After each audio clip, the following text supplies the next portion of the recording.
Welcome to New Life Live with host and founder of New Life Ministries, Stephen Arterburn. New Life Live is dedicated to transforming lives one at a time, thanks to the giving hearts of you, our listeners. Our goal is to provide you with wisdom from God's Word to give you hope and help in life's hardest places. If you have a question you'd like to ask today, our phone lines are open. Call 1-800-229-3000. That number again is 1-800-229-3000. Now here's Steve. Hi there. Thanks for joining us here on a Friday, and a great Friday for me because I get to do this program with Dr. Sheri Keffer. Hi, Sheri. Hey, it's good to be with you.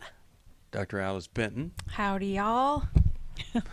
And the bonus Becky Brown right here. Hello. Yeah. Happy Friday. Yeah. I've been talking to a lot of Texans lately, Steve, and I like your y'all. The rest of us are missing out on that.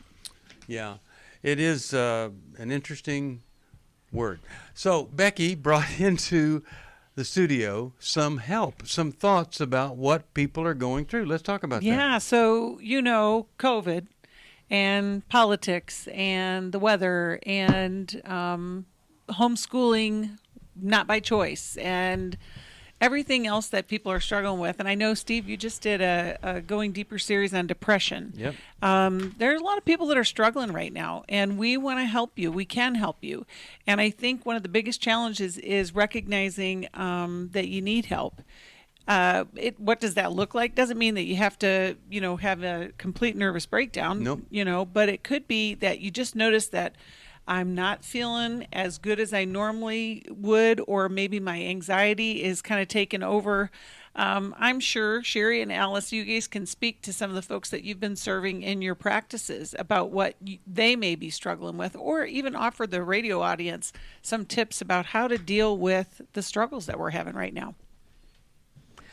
Well, I'm not sure if this is going to help or ruffle feathers or whatever, but I've been struggling. And I was just talking to Kyle, my husband, this weekend, and I never thought I'd be living in a time like this. And I have found, I think, comfort in a weird sort of way by trying to put my shoes back in the time of Christ when the disciples were like running with him and Jesus was out there like healing people and speaking to multitudes, and they're all high-fiving each other and things were good.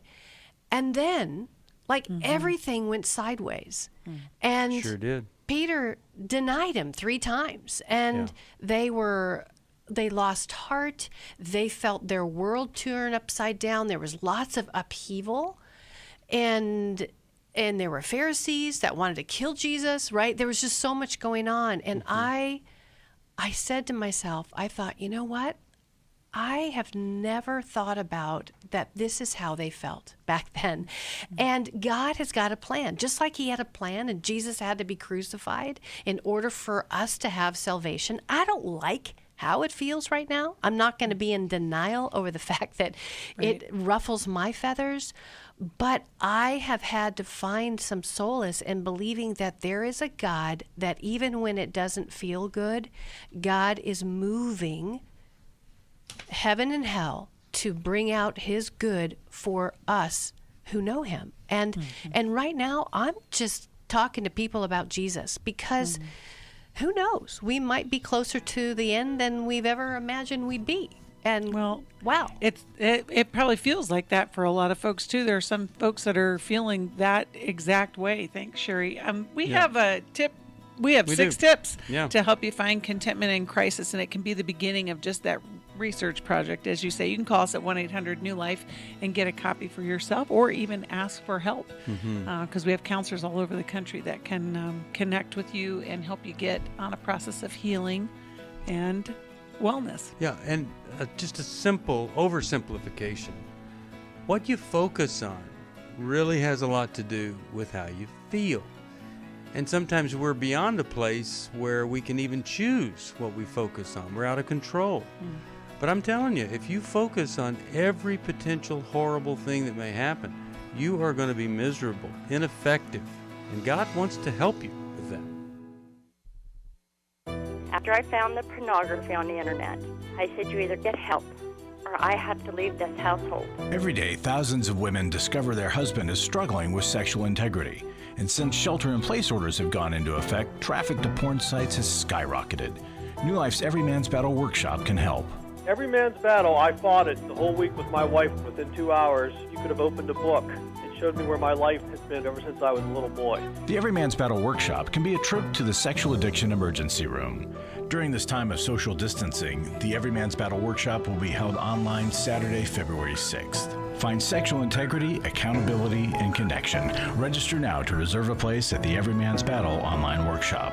Call 1-800-NEW-LIFE. He said, this may have saved my life. Every Man's Battle was a life-changing experience for me and a marriage-saving experience for me. Call 1-800-NEW-LIFE. 1-800-NEWLIFE.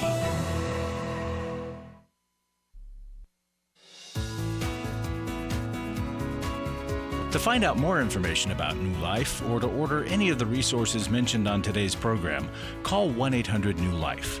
Now back to New Life Live. We are back, and we have an amazing brain trust here. Dr. Alice Benton, Becky Brown, Dr. Sheri Keffer, and really glad that you're with us today. And we do believe that it is a difficult time. A great thing are these little tips, 6 tips of finding contentment in a crisis. When we're content, we don't just roll over and play dead.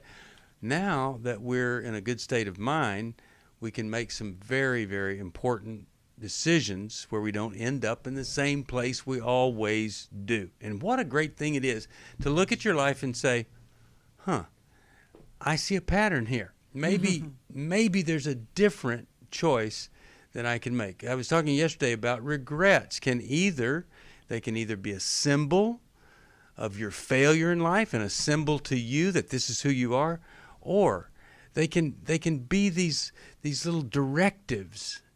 You made a mistake, you regret it. Okay, let's don't do that anymore. It can signal, the regret can signal it's time to take a different path. You get to choose.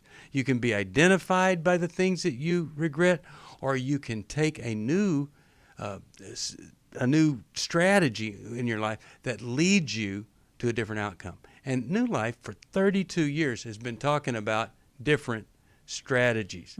Not the hyper-spiritual strategy, not the anti-spiritual strategy, but the God-given, Christ-centered, foundational, biblical truth strategy of surrender.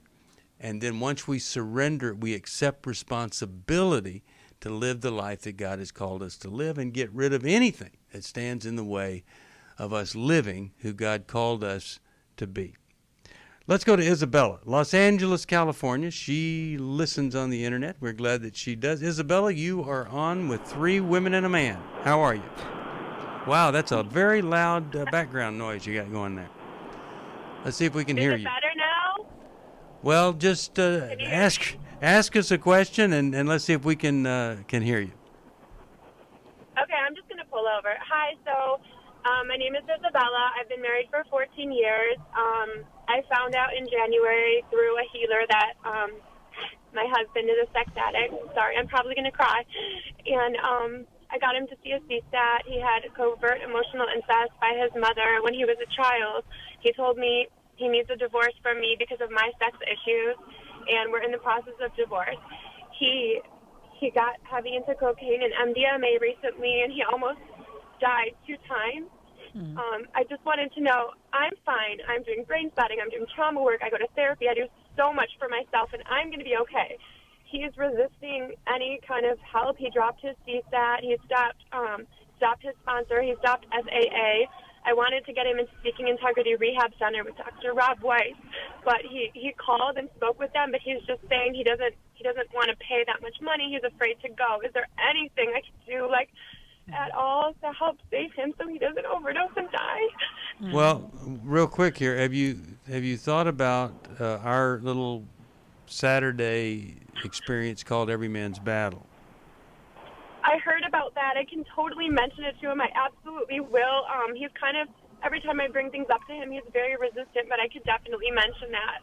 Well, there's nothing that is more affordable that's real live treatment that can produce more in a short length of time. So a lot of the objections that he has they don't apply to that experience. And what I would be saying to him is, before you try to defend or deflect or whatever, I just want to say to you that I found something that I think that if you want to stay alive, if you won't have any hope for our marriage, that it's the least thing that you could do. And, you know, you talk about the drugs and all that he's using. Well, when we begin recovery in the area of sexual integrity, these other things, the need for them starts to diminish, and then we specialize in recovering from them too. But I tell you, there's so much help for him, but he's going to have to be the one to say, okay, I really want this help. But I don't think it's going to occur with you kind of lightly saying, what about this or that? I think it's you saying, this is the least that you can do if you want us to go forward, if you want to save your life. At least do this, and then we can talk about the future. Any thoughts from any of you other women here? What are you thinking? I wish he could see your heart and how much you're really trying to save him. And I know. It's so painful, isn't it? When we love somebody and we're actually watching them self-destruct. You're taking me back to a time, Isabella, with my husband Connor, who was involved with prostitutes and multiple affairs, and he was not wanting to change. He was not wanting to heal. He stopped going to recovery groups. No matter what I put in front of him, he didn't. If he started it, he stopped it. It wasn't his choice. And I guess I want you to know I've got grief with you. I'm hurting with you for this. My question to you would be this, is what part of you, I know you're going to be okay. I'm glad you're doing all your treatment. Yeah. I'm so proud of you. I want to hug you. I'm like, this girl she knows what she needs to take care of her. But I have one curious question. Yeah. What part of you feels responsible for the choices of his that you can't control? I know I'm not responsible, but the thing is I'm the only person in the entire world. Nobody, his mother, his brother, nobody knows anybody. So I'm the only person, and now that he's divorcing me, I'm going to be out of his life, and I can already see myself not caring as much, and that's great, but it makes me a little bit scared because I know he has to hit that rock bottom before he comes back, and I'm like, well, maybe just before I go, I can try to give him some baby steps and maybe just help remove the shame or the denial or just something. I know it's not my fault, but as the only person in the world who knows, and as he almost died twice, I feel like I should try to help him just as a friend. Isabella, well, can I ask a question, Sheri? Yeah. Isabella, why is it that you're the only one that knows? You're carrying his world on your shoulders. Okay. I know. Well, I've told some of my friends and my parents and stuff like that, but nobody in his world knows. Like, I haven't told his parents. I haven't told his friends because I don't feel like it's my place to. Well, but here's what I want to suggest this to you. If it's a matter of life and death, it would be really important to let somebody in his world know. Because if you are not going to be with him, and something, God forbid, happens to him, you're going to have this weight of guilt. And it's what we, as an informed, we have to give informed consent and all that kind of stuff. You're going to hurt yourself. We're going to let somebody know because we want you to be okay. And Isabella, that may be the hardest step that you take, is to have a conversation with his parents. And just say, I haven't told you this because I don't feel like it's my place, it's his story, but I'm concerned for his life. And, like Steve said, it would be good to suggest that he goes to Every Man's Battle. But right now, I think the bigger weight on your shoulders is his life. And you have to let somebody in his world know. Yes, he's going to be mad, but I'd rather have him mad and alive than not. I want to get you to think of it this way, Isabella. Do you have any children? No, just a dog. Okay. Well, can you imagine, even with your dog gets hit by a car and someone said, well, I saw your dog playing in the street. I didn't feel like it was my place to call the dog over to the curb or to call you or go up to the door and say, hey, your dog's in the street. It does not make any sense that you are fearing for his life. You're about to be less of his life if he divorces you, but you don't want to tell his parents. Now, I'm going to ask you this. If there's any other reason other than it's not my place, can you think of any other reason that you might not be wanting to tell his parents other than this thing of it's not my place to tell them?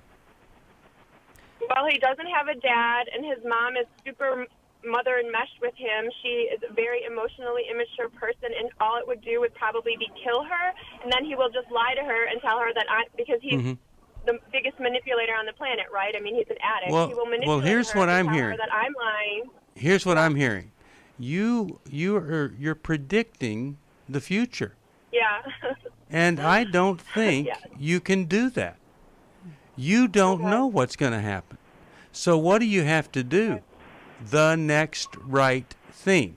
The next right thing isn't playing this out in the mind and the heart of everybody. The next right thing, I think, is telling the people that have the most influence on him, because especially you're not going to have much influence on him. So I would really encourage you to get on the phone and say, I have to tell you what's going on, because I think you'd want to know. Isabella, what about this? Could I say? Oh, sorry. I think you feel bound because you made some sort of agreement with him, explicitly or implicitly, that you would keep this secret because he asked you to. Yeah. And you think to some extent that it's in his best interest, but it does lay upon you more responsibility than is yours to bear. Your silence keeps you the only one who can help him, apparently. But that's not true. Yeah. Right. It is more loving to change your mind and perhaps even, I don't know if this is safe to do, but your conscience may need to do this. You may need to inform him somehow, I can no longer keep this silence. It's not good for me and it's not good for you. It may not be safe to do that, but your conscience may need to, so I want you to pray about that. It is more loving to reveal his secret than it is to keep his secret, because it limits the help he can get. Yes. Okay, could I say something like this? Like, as I'm leaving your life and I'm the only person who knows, I would only feel comfortable either if we told your mom or I told your mom or your best friend or whatever, or we could get you some kind of help. Like, you could go to this every man thing, or you could start, going to rehab, or just somehow. No, Isabella, it can't be either or. No? It cannot be either or. It won't be sufficient to only not tell if he goes to treatment or if he doesn't go to treatment. Okay. And I would even go as far as to say it's not even a conversation you have with him. Going back to what you said, Sheri, when you were referring to Connor, he didn't want help. He wasn't interested. And that's the message that you've been given, Isabella. And here's what we're talking about. As you leave his life, you're letting go of the responsibility of keeping him alive. And that's been, the secret keeper, you've been his protector for a long time. It's a very common thing that happens in relationships like yours. And so what we want to empower you to do is let go of the handles and say, I'm more interested in you being safe than me trying to make you do what you're supposed to do. And I would say if his mom is unhealthy, like Steve said, you don't need to predict the future. Let her know. Let one of his friends know. Let somebody that that has influence in his life, and just say, hey, as I leave, I'm just letting you know he's not in a good place. And then you pray for him, and then you trust him to his own processes, but you can't make anybody do anything.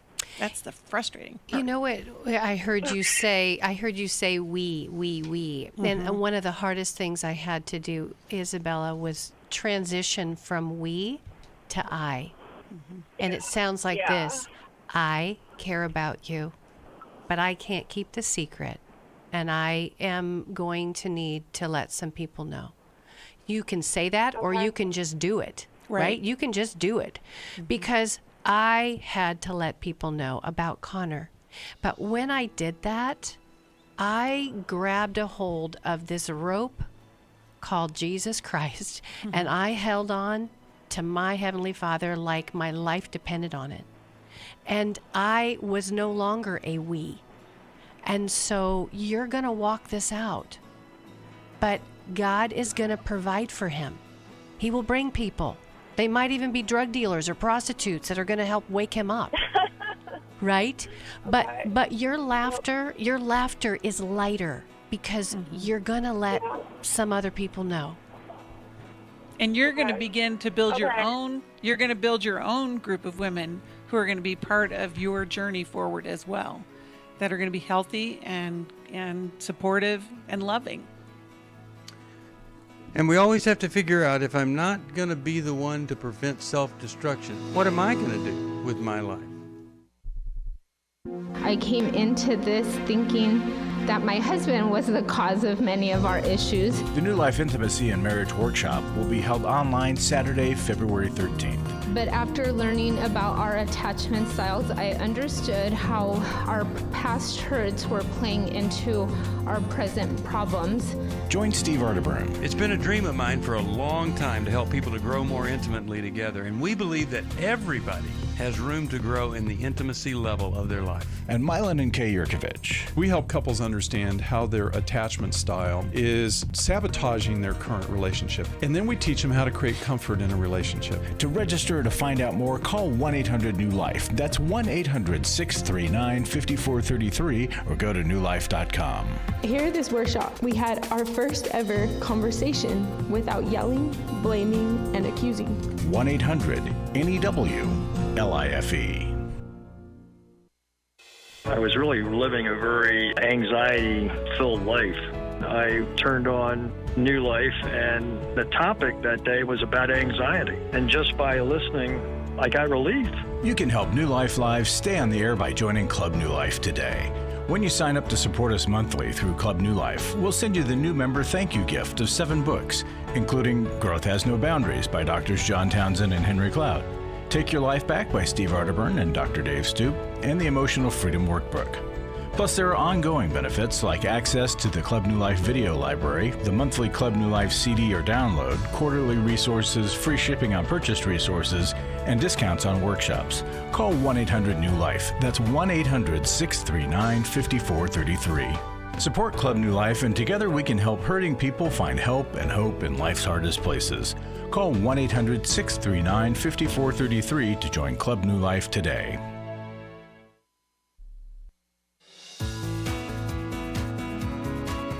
We'd love to hear from you. If you have a question or a comment, call toll-free 1-800-229-3000.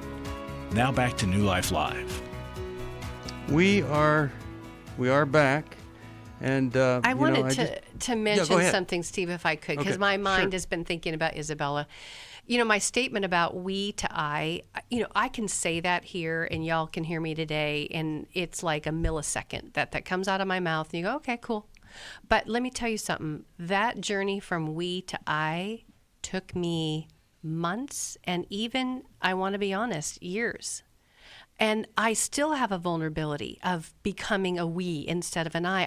I went into my own codependency 12-step group in order to take a really good long look at how my family of origin set me up to be a caretaker, a rescuer. And I lived in a world of we. I felt very responsible to fix, control, change, heal, and so learning that I had my own needs, because I would give myself up in order for somebody else to save them. Like Connor and I were married for years with all this sexual activity going on, and I can now look back at that and go, wow, my codependency played into, I believe, what kept me silent. It kept me holding secrets. It kept me in the we zone in a very unhealthy, dysfunctional way. And I love the results that I've gotten by going through CODA, and I have a more clear path when I feel myself being pulled into the we, and I'm like, wait a second, why am I feeling responsible for somebody else's chaos, and why am I stepping into it? And it's helped me learn to have my own identity, my own love for myself, and I can be more honest and less burdened by somebody else's choices. One of my favorite definitions of codependency is living your life, and at the end of it, seeing someone else's life flash before you. You know, because you lose yourself, and like you just said, Sheri, you just don't even realize that you're in that mode. And I think Isabella spoke that so clearly. I think we should send her a copy of your book, Sheri, Intimate Deception. I think, it is an unwinding process. And we'll send it. It takes time. But I think any of the listeners who recognize, hey, yeah, I've lost myself in my relationship, there's help. Just begin today by looking at it. Life Recovery has so much that talks about that as well. So it's kind of a double bind too, because you lose yourself, but you think what you're doing is preserving and protecting yourself. You're doing a good thing for you, but not and not good for others. All right, let's. And, if anybody is in a relationship with somebody who's struggling with drug or alcohol addiction, we have treatment centers across the country that we can connect you with to get them help. So you can just call us at 1-800-NEW-LIFE. Okay, let's go to George from the Bay Area in California. KFAX is the station. Hi, George. How are you today? Oh, I'm terrible. Oh no! What's going on? What's going on? Well, I'm living in hell while living in a body.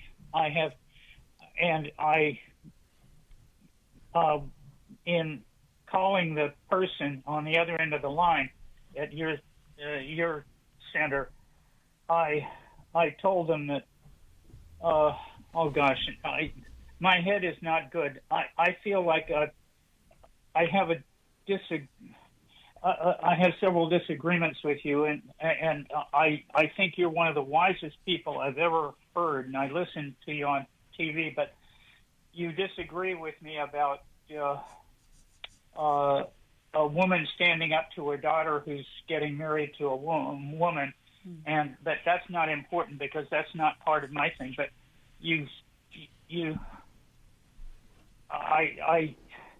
I feel like I've been possessed, and I don't know any other way other than to have something like an exorcism to get out of it. And I've tried to call people like John MacArthur and various other people, and they're not even willing to consider that that's possible, and they don't know how to deal with it. And you seem to put a person like that into a different category and say that, well, I think it's more probable that you're, you tell some people that they're not possessed, and I don't know any other way to say it than this. Let me just address it, because I actually don't tell people that they're not possessed.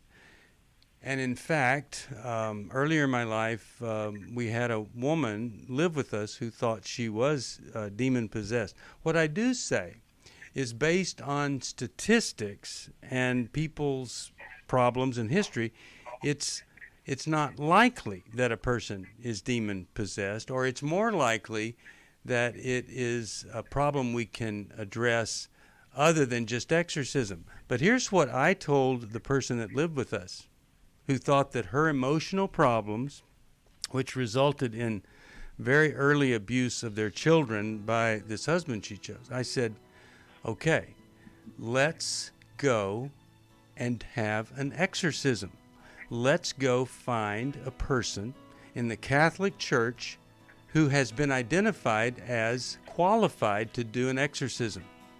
And let's see if that provides relief. And that's what we did. And when the symptoms came back, she was willing then to go and get the therapy, including medication that she never ever wanted to take, and her life turned around. But it could have happened that she went to that Catholic priest who was qualified to do exorcism, it could have been a different outcome. So I don't just think that there's only one way. We'll be back. For most of my life, I've been dealing with an opiate addiction. Why is opioid addiction quickly becoming one of our nation's biggest killers? Maybe it's because it isn't only those who are addicted who are in denial. We did what I see so many parents do, is it can't be an addiction. There's something medically wrong. It's impossible to solve a problem when you don't know what you're up against, and families will try to find any explanation except the one that will put them on the right path. Alcoholism and drug addiction is a family disease. It doesn't affect just the individual. If someone you love is abusing painkillers, know what you're up against. It's time to admit its addiction and seek treatment.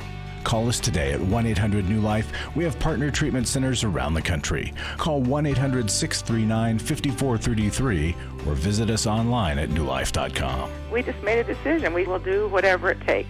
1-800-NEW-LIFE. Hi, this is Steve Arterburn, and for 30 years, New Life has been the most trusted name in Christian counseling. I'm an addict, and I'm trying to get God in my life again. You seem to be able to get to the crux of a problem quickly. Our Christ-centered treatment programs can help you break free to embrace all that God has for you and your family. I just want to thank you guys for bringing me to a relationship with Jesus. There really is help for marital problems, depression, addictions, panic attacks, and feelings of hopelessness. I came back with so many tools to help me prepare myself to fight this struggle and this battle that I have every day. You can start living again today, living the life God intended for you. Help is available at 1-800-NEW-LIFE. They did care, and they did follow up very lovingly, and it made all the difference in my life. Call us at 1-800-NEW-LIFE. Someone who cares is waiting at the other end of the phone. God can open the door to a better tomorrow right now. Just call us at 1-800-NEW-LIFE. 1-800-639-5433.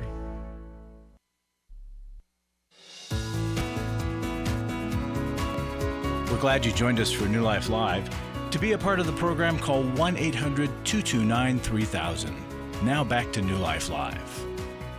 We're back, and we're talking with George. And George, I want you to hear Sheri and Alice, what they have to think about a person, problems, potential for demon possession. Sheri, why don't you get us started here? Yeah, hey, George. I love how frank and honest you are, and how honest you're trying to be with us, and that you are with yourself. I have worked with individuals who have had demonic attachments, like leeches.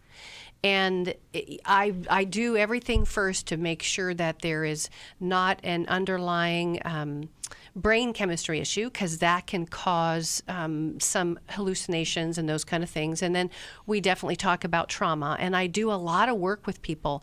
But if there is something lingering and it feels otherworldly, I've got a couple that I work with here that are in the deliverance ministry, and they're seers. Some of you may go, what are you talking about? Well, I'm not a seer. That's not my gift. But they actually go in and very respectfully peel that bloodsucker enemy off, and I introduced Alice to them, and because we do have a handful of people that we come into, and so I say, if that's something you believe you're struggling with, then go get the goods, my friend. Go to someone who that is what they do, and let them help you. And George, there's actually a lot that we can do to clean out the garbage that attracts demonic presence. Because these things that I'll list out for you, they make us more vulnerable to demonic activity. My own unconfessed sin, my anger and my resentment that I allow to stir and boil inside of me, and my unprocessed trauma. All of that leaves any of us more vulnerable to demonic temptation and to, Sheri used this phrase, demonic attachment, where the Bible talks about this, Ephesians 4:27. When we have ongoing anger that we don't address, it leaves the devil a foothold. But we can be strengthened against it through the processes of confession and forgiveness and the therapeutic help to deal with the trauma that we've been through. So what do you think, George? I heard that, but I've never come across such ongoing anger as I feel now after what appeared or sounded or wasn't even literal words that came into my mind, and something took possession of my head before he brought in this whole slew of entities, whether it was 30 or 30,000 in addition to himself. And now I feel like I've been living in hell, and I'm cut away from love, peace, joy, everything. But anger can come, and so I'm afraid to be around people because I think anger could erupt in me at any moment. Yeah. I'm now angry with God in addition to the devil because I put up with it for a year thinking he was just testing me, and then I began to call him names too. So George, here's the thing: when we get in a place like that, we cannot do the work on our own. You heard Sheri and Alice both talk about how they connect with others. You heard Steve say the same thing. We are going to connect you with an area counselor, and then that's going to be part of the process. You need help, and you need to trust the process with someone and work out all of the anger, all of those things that you're struggling with. And, ask the counselor about connecting with somebody like what Steve said, a Catholic priest that might have expertise in exorcism. It is going to be a relational process of healing. It will not be you by yourself at home trying to figure this out. And we'll be praying for you, but we're going to connect you with somebody that can help you. Okay, two things before we move on. One is if you're truly possessed by demons, they're not going to influence you to go get help. They're going to influence you not to get help. Right. And so what you have to do is you have to have the courage to let somebody help you do what you may be incapable of doing. If you're possessed by a demon or you have been influenced negatively or by evil, you simply must be willing to get all sorts of help and not isolate. And that's where we get in really big trouble, where we say, I'm just going to be by myself. I'm not going to go to church. I'm not going to have friends. I'm not going to do anything. Boom. That's where somehow you have to work through that and say, okay, I've got to get some help because this has resulted in something really crummy. And I want you to hang on. We want to get you some contact information here. Maybe we can help you find a resource that could really be very, very helpful for you. Talk about influence. Larry just walked in the room. He did, yeah. He is a man of influence. Larry, how you doing? Doing good, thanks. What do you have for us today?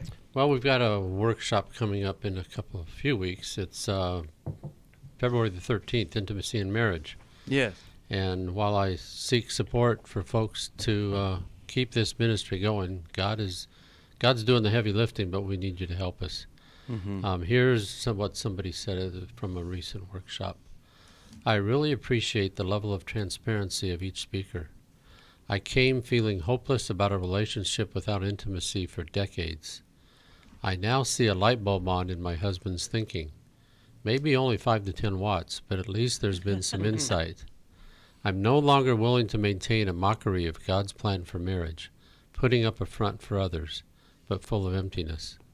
I'm continuing to hope and believe all things in love that God will be faithful to complete the good work that began this weekend.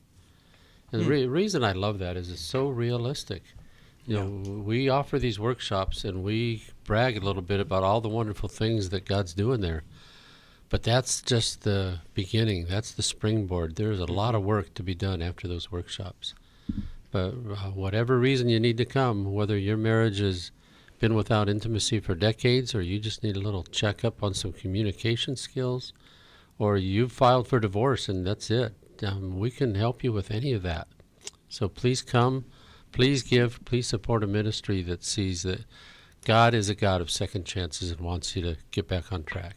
You know what I think of when we talk about intimacy in marriage, I think about all the marriages that are just starting out. Yeah. And what a great opportunity if you're an engaged couple that you could spend the day with us, and it could make all the difference in the world. So call us and see what that's about. Well, and then we have marriages that have been going for 20 to 30 years and they're struggling, and they come to the weekend and they're just starting out. Like for the first time, they're starting to really get to know each other and care for one another, just like this woman you talked about. Yeah. Well, I think one of the greatest transformations that we see is when people are transformed from thinking it's hopeless to having tremendous hope, and then acting on that hope. And before you give up, or before you think anything's hopeless, let us help you by calling 1-800-NEW-LIFE. And then, you know, what happens is you get help, and then you become a supporter. A lot of our support comes from people that we have helped, and we're so grateful to all of you who help us. So, Steve, I also want to throw in a quick plug for Club New Life. And if you are considering giving, please consider a monthly giving program that we have. Call us at 800-NEW-LIFE and ask about it. It's a very meaningful thing for you, for the people that are getting the benefit from it, and for New Life. So thank you. All right. Thank you, Larry. Appreciate that. 1-800-NEW-LIFE is the number to call. And let's go to Becky from Athens, Georgia, listening on the internet. Hi, Becky. How are you today? What's going on in your life? Becky. Wait. Oh, dear. Hold on. I'm sorry. Can you hear me? Oh, yeah. We sure can. Okay, great. My question is, how can I reconnect with my son? And the background is he's 37. He's been pretty distant since he moved away from home, you know, a good long time ago. And he married a lady who doesn't really care for us because we're from different parts of the country. And she just, you know, she doesn't like the way, I don't know, the way Southerners live or something. Anyhow, friends have told me that maybe when he had children, maybe he would, you know, try to be closer to me. And he's the only child, so I've been praying for that. Well, they had a baby. I've been allowed to see him once because of COVID. But her family's been allowed to fly down from Minnesota and just stay with him for weeks, you know, and that kind of hurts. But anyhow, I think he's been looking for a reason to distance himself because he texted me Sunday morning and said he saw a political post because I'm conservative, he's not, and it embarrassed him, and he's sorry we have the same name. And he's going to cut off contact with me, and please don't ever call him again. Becky, I'm going to interrupt because I want to ask you to think over the break about why he might have become distant around the time that he left home, because the politics play a role in this, but that distance far precedes the political side of things. So think about what the injury in the home might have been and what your role was in that injury that led to the disconnection. Well, I tell you, I just hate these situations where, you know, the husband's wife doesn't like mommy, and then everything, the grandkids, all this stuff gets thrown into the conflict. We'll be back right after this. I feel blessed to have had this opportunity for my needs to be met, connecting with other women who are fighting the same fight, hoping for healthy marriages and growing closer to the Lord on their journey. My name is Sheri Martinkus, and I want to personally invite you to the Restore Workshop. If you have been affected by betrayal, it might be that your husband has been looking at pornography, it might be an emotional, physical affair. I would love for you to come join us. I feel encouraged and hopeful that even in my struggle, I am enough. You will leave with hope, with a community of sisters ready to support you, and you will also leave with tools to move you forward on this journey. Through the sharing in our small group, I realize that I am not alone. Please don't hesitate. Pick up the phone, call 1-800-NEW-LIFE. I would love to see you there. The Restore Workshop is being held online Saturday, February 27th. Call 1-800-NEW-LIFE to find out more. That's 1-800-639-5433 or online at newlife.com. Hi, this is Steve Arterburn, and for 30 years, New Life has been the most trusted name in Christian counseling. Your ministry has saved my life. If you struggle with emotional hurt, family or marriage problems, the pit of depression, or the pain of addictions, we can help. I'm down 100 pounds now from what I was. You guys are awesome. You're a blessing to America. Our treatment programs provide clinically appropriate solutions from licensed professionals. all in the biblical framework. I have had problems with alcohol. I think God has ordained this place to be His. You don't have to be a prisoner of your pain. Help is available at 1-800-NEW-LIFE. She tells me that I'm a new man, and I feel like a new man. It worked for me, and it can work for them too. This time it is different. If you're ready to take the first step toward genuine spiritual and emotional healing, please call us today at 1-800-NEW-LIFE. God can open the door to a better tomorrow right now. Call 1-800-NEW-LIFE. That's 1-800-639-5433.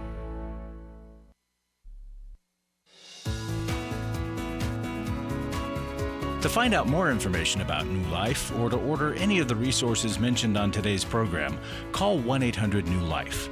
Now back to New Life Live. We're back. Steve Arterburn here. And Alice, you were talking about other things other than politics and reasons, and you definitely asked Becky to consider what it might be other than politics, right? Or how did you say Yes, that? and in addition to politics. Yeah. So, Becky, what preceded this disconnect? His dad left when he was 6, and so, but he saw him every week. He was always close to him. But I feel like there has been some resentment because since he's grown up, he's brought things up like he resented being brainwashed, being raised in the Christian church, making me think that's the only way to heaven, and now he says he's an atheist, and he brought up he resented that I told him before he could be anything he wanted to be because that wasn't true, and so I don't know what I did to make him resent me like that. You know, I wish I knew. I don't know. I mean, it was just the two of us, and I gave in to every whim, which is not good.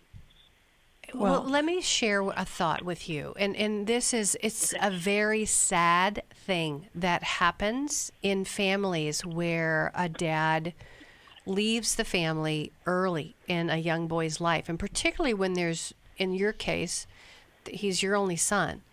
That little boy at 6 years old, whether you like it or not, all of a sudden felt like, because men are providers and protectors, it's in their DNA when they come out of the chute, right? And so in that moment, your boy felt like he needed to be that little man of the house. And as moms, we can grow accustomed to this dynamic duo, and we can unknowingly, either knowingly or unknowingly, put our full weight down on them as our support, as a companion, as a conversation person. And that young boy grows up feeling enmeshed to his mom. Like mom is an amoeba, and he just he got swallowed up in it. There's a book by Dr. Ken Adams you might want to read. It's called Married to Mom. And it might help give you some insight into what your son's pushback might be about, because he may have to figure out how he's different or separate or unique from you. And if you get offended or hurt by that and don't understand his journey of trying to become his own person, and he doesn't have to take care of you. He knows you're going to take care of yourself. You know, sometimes I'll tell the young man, I'll say, 35-year-old, 25, I'm like, you need to fire yourself from being your mom's caretaker, even in your own mind. Even though you may not do that, that burden he carries might be there. So that's just one thought, that it's a possibility. And I love that. I also think, Becky, that you have to recognize his resentment is his. And so the goal of reconnection with him is to be curious. He's told you the list of accusations, which in a grand scheme of things, not so bad. We talked to so many people that there have been terrible wounds from parents. But, to engage in a relationship with him at an adult level will be to be able to hear him and say, I'm sorry that you feel that way. I want to have connection with you. And then try to, connect, not in a way that it's like all or nothing. Like, I want to be there all the time. And just like you said, Steve, about his wife's family, there may be an issue with that relationship as well. It's hard for him to manage to have these two significant women in his life. So it's multi-layered. I would encourage you to seek a counselor and, try to process this and look for some way to connect with him. All right. So we're going to send her, you suggested a book, Sheri. But we don't have it in our, it's by Ken Adams, Married to Mom. But why don't we do How We Love? Yeah, I'm going to send that. How We Love is going to come your way. Hope that'll be a great blessing to you. It is the foundation of the workshop we do, Intimacy in Marriage. Now, I want to talk to you three women about this as we close out the program. I'm going to help some people here. Sometimes we know that what we want to do would feel good, but we know it's not the right thing to do. But we want to do it. Like, we have, let's say your child is growing up. Feel good for them to stay home, but you need to get them out the door, help them be independent. What is the best advice you can give someone who wants to do something that feels good to them or comfortable, but they know it's not healthy? What does that person need to know, do, or understand? I was just going to say one portion of it is to have an idea of what you want the outcome to be. I think that in the example you just gave about parenting, if you're a parent and you can't bear the idea of your child growing up and leaving home, it's going to be really hard for you to make that transition. But if you get a vision of, I want to launch them strong, I want them to be healthy adults that are going to make a good impact in the world, then your decisions won't always feel good, but it will be for the good. And that's just, Yeah. What do you think, Alice? You were going to say something? We need to confess our inability and that disconnection between what I want to do and what I'm actually doing. When we confess it to someone else and we allow them to help hold us accountable, it gives us the power, the resolve, and the determination to do differently than perhaps my heart of a mother wants to do. I want my children to be comfortable. So when I confess that to my life group, my safe group, they motivate me and they encourage me to do better and to do the hard thing that I can't do on my own. We gather strength from outside of us to do it. Sheri, you have a thought here before we go? Yeah, don't eat the whole container of almond roca. That's what I was thinking. Yeah, it's so funny. I shared a couple weeks ago, I guess, that my brother took his life, and I have been completely unzipped in this very painful season of my life. And Alice, you've been such a sweetheart. She's been praying for me. You, Steve, and Becky have been too. Everybody here at New Life, and I know some of the listeners have too. But you were texting me and saying, "Can I talk? Do you need to talk? I want to be there for you." And I said to you, text you, I said, Alice, I want to do that, but I couldn't even open my heart up because I knew you were going to be asking me really good questions, and I thought, I'm going to just unravel. I'm going to cry. It's going to be a messy cry. And I was like, I do want to talk to you. And then you offered to bring me lasagna, and I'd eaten half the thing of almond roca already. And I was like, I'm back on Weight Watchers. But you know what I need right now? It feels like my comfort has holes in it. Like I can't hold comfort in. And I need to move towards Alice and others and give myself safe place to messy cry instead of eating the container of almond roca, which is trying to satisfy me in a way that's not helping. Well, I'm so glad that you shared with us what you were going through, because a lot of folks don't want people to know anything about them, and so then nobody has the opportunity to step up and say, hey, you really matter. We care about you. We love you. We want to pray for you. And you're a great model for other folks. You know, maybe there's something in your life that is just so painful you don't want to look at it, talk about it. You know, I think it all starts by saying, okay, it's time for me to open up, get some help, see if somebody could do for me what I have not been able to do for myself. That's what we want for you. If you need some help, it's 1-800-NEW-LIFE. And let me say this, there are so many opportunities for you to get help online, through telecounseling, stuff like that because of COVID.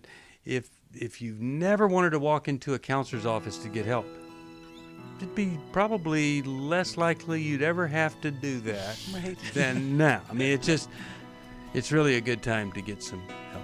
If you need help, 1-800-NEW-LIFE.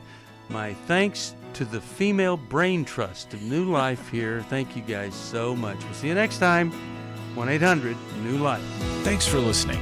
We hope this program has helped you by giving you insights for handling the challenges you face in your life. We want you to know that we're here for you, but you also need to know that New Life Live is a listener-supported ministry. To make your donation or to get any of the resources mentioned on today's program, call 1-800-NEW-LIFE. That's 1-800-639-5433, or write to us at New Life Ministries, P.O. Box 1029, Lake Forest, California, 92609. Please join us again on Monday for New Life Live. Hi, thank you for watching New Life Live. You know, New Life Live is a Christian counseling program where we deal with the hard questions about life, relationships, kids, free choice, freedom of will, whatever. It's all right there on New Life Live every day, every weekday, 1 p.m. Eastern, 10 a.m. Pacific. If you want to call into the live broadcast, you can find the schedule on newlife.com or click the social media link right below. You can see every episode of New Life Live on the New Life YouTube channel. Watch it with a friend, watch it later. Be sure to subscribe and hit that bell so you'll never miss another episode. So if you want to listen on the go, download the app. The link is right below. And I hope if you need some information, if you want to get some help, you'll call us at 1-800-NEW-LIFE. And I'll see you next time.